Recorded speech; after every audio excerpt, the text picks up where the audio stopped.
Sakhir, good evening. President Dalal, thank you very much for your very kind introduction.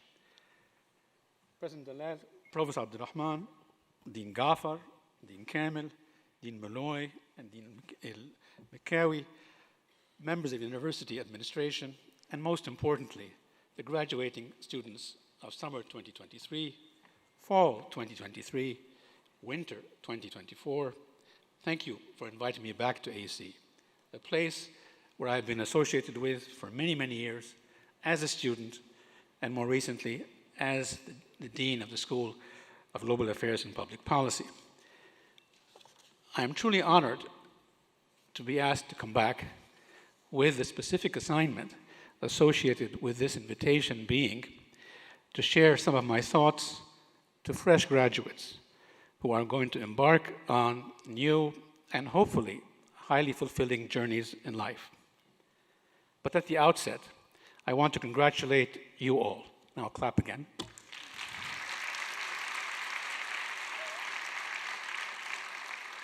I want to congratulate you all on the conclusion of your studies and to thank your families, friends, and professors for the sustained support they have provided you over the last few years.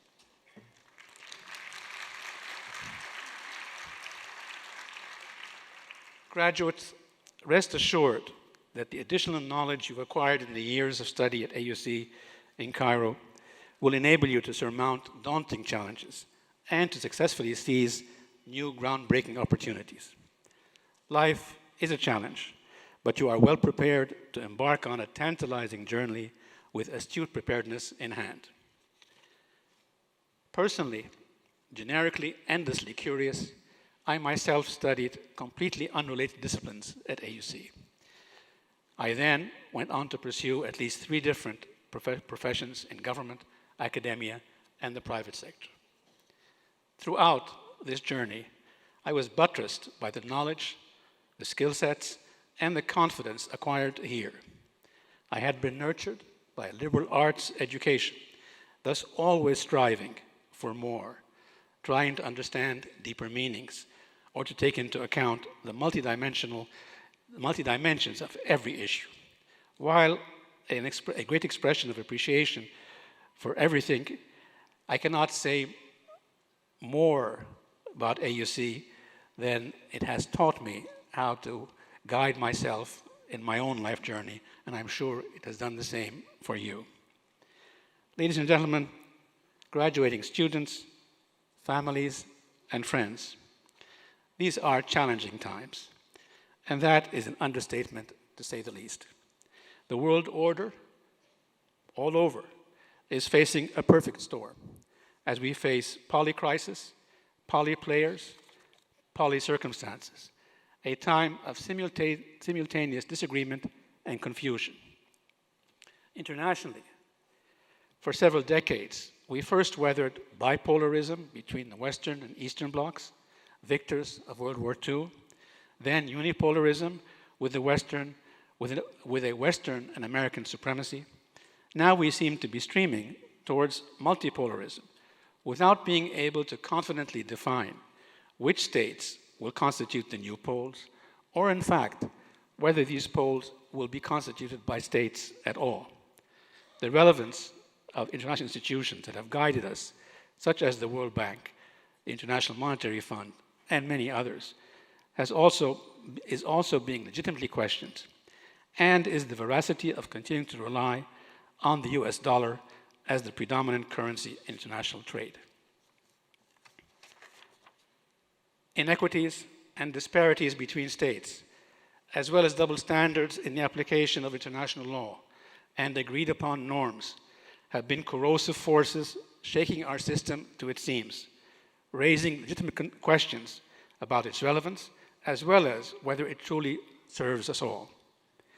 The order has been shaken, as well by recently proven false assumptions of uninterrupted peace in Europe and disappointing international cooperation to deal with global humanitarian challenges like pandemics, food security, and climate change.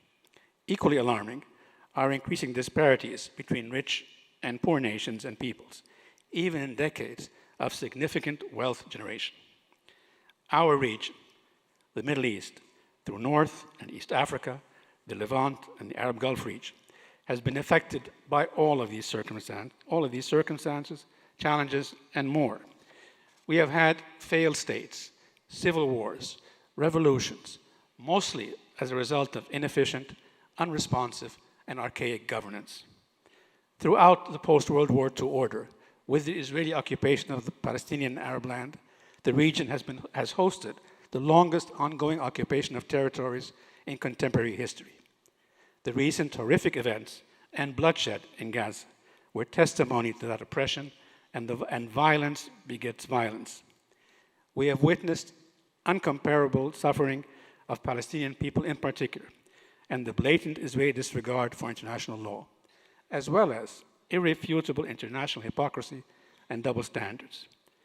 At exceptionally high human and material cost, the Palestinians once again provided living evidence of their unwavering determination to hold strong their national identity in their homeland in the face of brutal force and callous disregard of every semblance of human decency.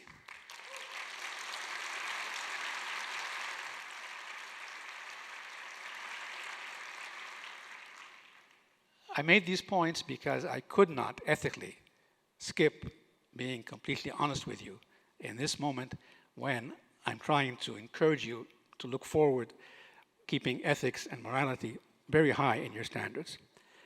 But I want to preserve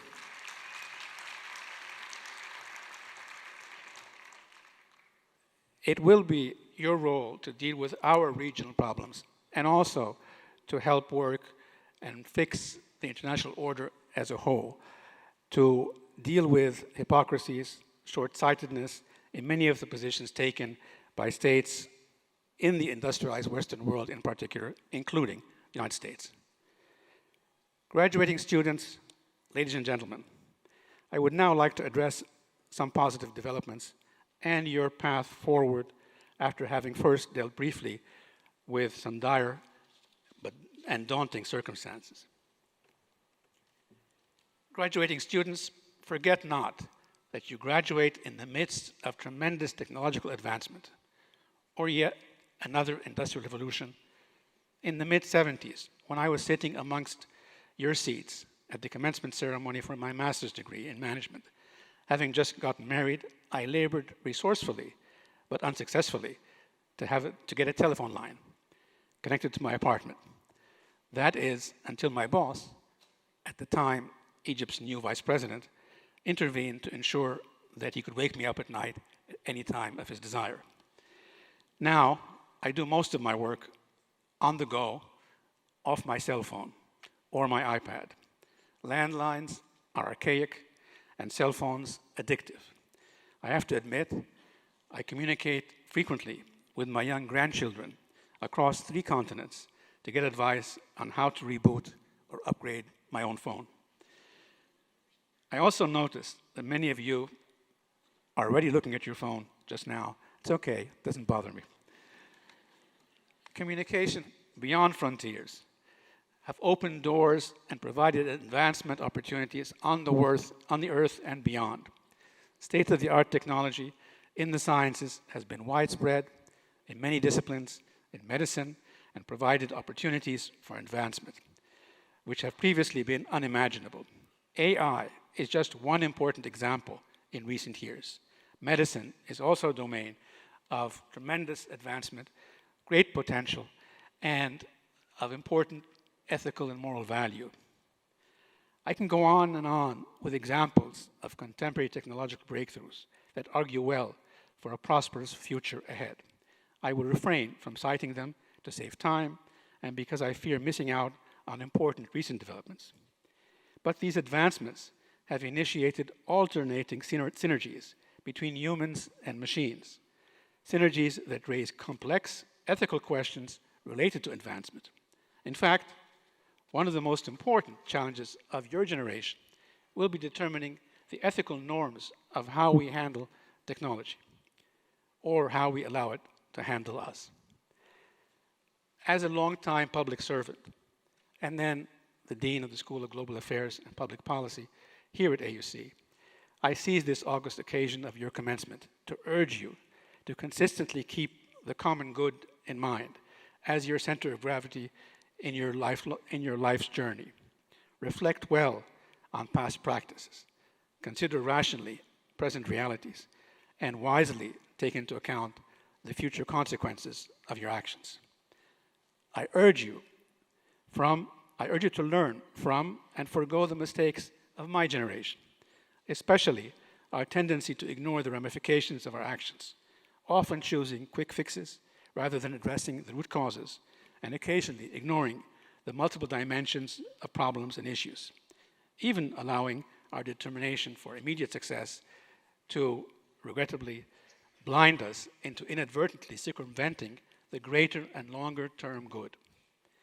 And most of all, in responding to any challenges or missed opportunity, think first at what you could have done better or more wisely before placing the blame on others. In that context, I encourage you to dream the unimaginable and to consider aspirations with vigor and determination. I invite you to act on your instincts and invest your accrued knowledge to significantly surpass the platform of achievements we have been able to offer you today. I urge you a better balance between individual and common good, and I challenge you to make this a better world for yourself, your families, and coming generations by striving to offer opportunities for all achievers, showing compassion for the less capable, being tolerant and respectful toward diversity, and by establishing consistent international order that applies law without preference or prejudice for friends and foes. Once again, congratulations, and God bless you all. Thank you.